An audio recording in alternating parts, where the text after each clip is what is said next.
Good evening, guys. Okay, look, here is my review of Spider-Man Brand New Day. Okay, look, I'm a big comic book nerd, so I'm gonna tell y'all all the tea, but I'm warning you right now, this is a spoiler review. So if you don't want to be spoiled, walk away right now. This is a spoiler review. If you don't want to be spoiled, walk away right now. Okay, look. Spider-Man Brand New Day, I've heard a lot of different takes about it, but mostly that it's good, and I think it's great. I genuinely really like this movie for a lot of reasons. I think it sets up so much. Look, so if you've seen the movie, then you already know who I'm going to talk about mostly. The main character, the main villain. Once again, spoilers, Jean Grey. Yes, Jean Grey is in the movie, and she is the villain of this movie. Now, I say villain because obviously she's the antagonist, but I don't think I think they're trying to set up why people are so scared of the X-Men and why people are so scared of mutants. Because in this movie, you start off with her just being a little bit powerful, but in the comic books, we know that she is a Omega level mutant. An Omega level mutant, if you don't know what that means they're so powerful that their limit can't even be recognized. Like it has no unit of measurement. A perfect example is Iceman. He freezes things, but he's an Omega level mutant, so he can freeze things such as time, which you can't even comprehend. So yeah, she's an Omega level mutant, but only with one of her abilities, telekinesis. She's really powerful with telekinesis. She can control a lot with her telekinesis, or control a lot, not telepathy. Sorry, not telekinesis. Yeah, she can go into minds and control people. She's actually really good at that, and I like the way that they set this up in that movie. That she's just a girl looking for her sister. She's not trying to cause harm. She's just looking for her sister, but she goes about it in such a reckless kid way because she's so much anger in her. And I love that Spider-Man is the person that we get to see being there for her. Now, here's my questions. Here's the couple questions that I have.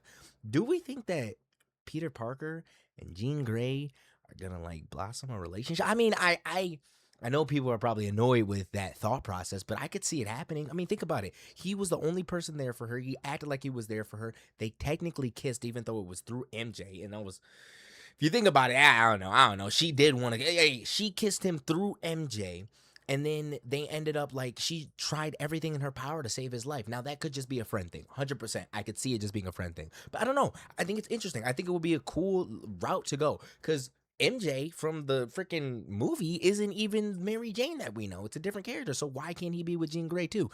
I just think it works. Okay. Um, Going on with I also like that this is going to sound crazy, but he basically created the dampening collars that they're probably going to use for mutants in the future, which it sucks. But you're probably like, oh, Tyler, they destroyed hers. Well, don't forget that he dropped his. He took his off in that prison. It's not like it's not on the ground. Sure, it's made for arachnids, but it's not like they can't repurpose it. Or freaking Bruce Banners that he had. They can't. They can probably use the technology that they were using when they were trying to find Jean Grey's powers and make her more powerful.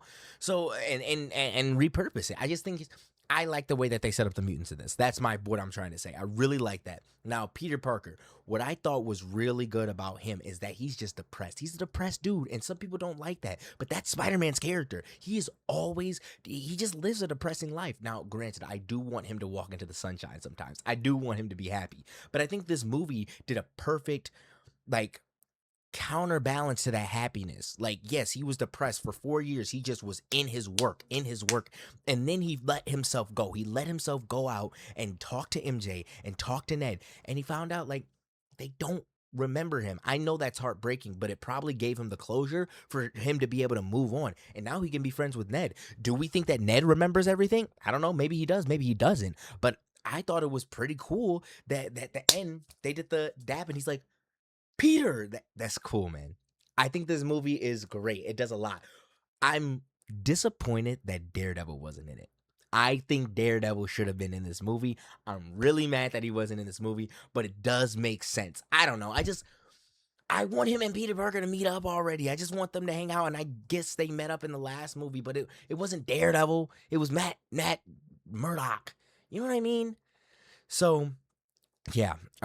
Punisher was really cool in the movie. I thought it was really sweet that he stuck by Peter's side while he was through the I gotta check my stream. Sorry, y'all. Um Woo! Sorry. Anyway, um I really like that he was with him through the hospital interaction. I thought that was really cool. Another thing that I not that I didn't like, but I thought was really cool was that this movie was like a different take on Spider-Man 2. Think about it. In Spider-Man 2, he lost his powers, right? Because he wasn't, I wouldn't say a workaholic, but he was so busy trying to balance everything that it crashed and he lost his powers and he had to choose one or the other. But then at the end, obviously he said, I don't care if I have to choose one or the other. I'm going to do both 100%. And he got his powers back. This one takes the opposite effect. So into his work that he's more of the spider than man. He's not Peter Parker. He's not the man. So it started to, his strength started to go up like an arachnid. He started to grow the webbing. He started to act more like a, I don't know, I guess like a spider. But yeah, I thought that was a cool kind of concept that they worked with. I really like how they did this movie. Genuinely, I thought the visuals were beautiful. The director of Shang-Chi actually did this movie too, and you can tell a little bit in the fight scenes with the hand how it was very choreographed, and I really liked that. And something else that I liked is how they showed that his organic webbing was stronger than the webbing that he used to use, and even mentioned like, oh, Peter too had the organic webbing, so I gotta learn to use this, or I can learn to use this. I thought that was really cool.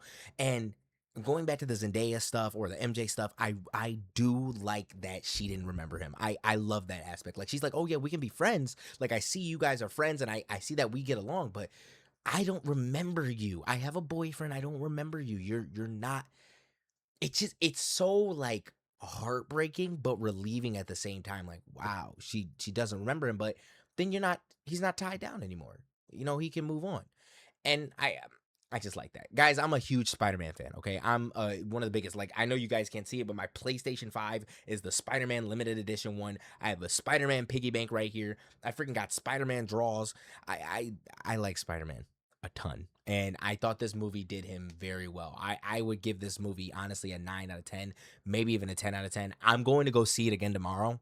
And sorry for the glaze. It was great. It was great visuals, great story, phenomenal. I know y'all saw my Odyssey review about Tom Holland, but he really picked it up in this movie. His acting was on point, and Sadie Sink's acting was on point. Zendaya's acting was on point.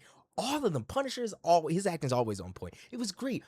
I thought the inclusion of the Hulk at first was weird, but it made sense. Now here's some more problems. Here's some more problems that we might have. Why, if he turned into Professor Hulk, right? We saw that in Endgame, and then we saw that in She-Hulk.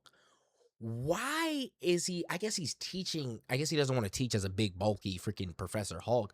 But I just thought that was weird. Like, why have the dampener? Don't you want to be the big Professor Hulk?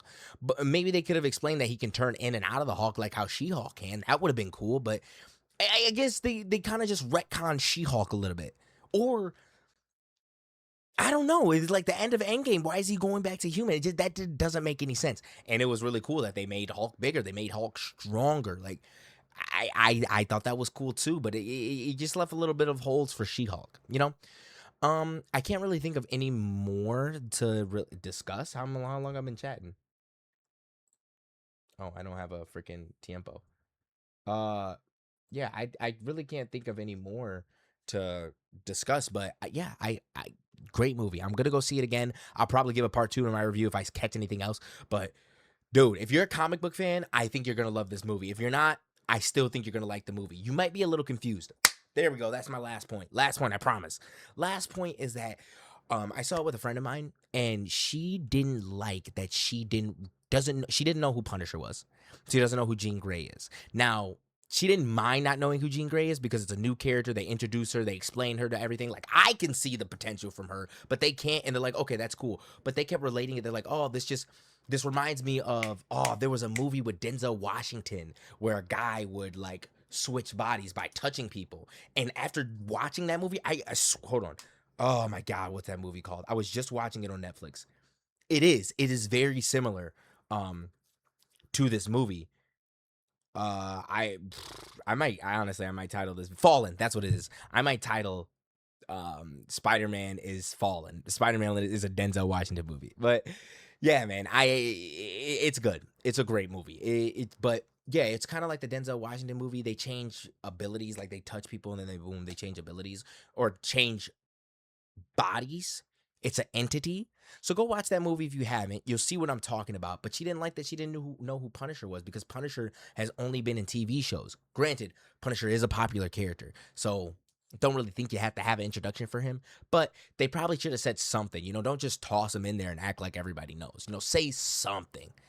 But they like it's kind of annoying that you have to watch like a rogues gallery of movies just to understand this one. Like what is damage control? You got to watch maybe you just got to watch the other Spider-Man movies. Who is Jean Grey? I guess you got to watch the X-Men movies. You don't really have to. Oh, who is Punisher? You got to watch the Daredevil, then the Punisher show, then the Punisher movie, and then back again to Daredevil. It's like a small movie on Disney Plus, but yeah, I think that's all my thoughts, guys. Thank you for tuning in. If you want more reviews like this, please let me know. All right.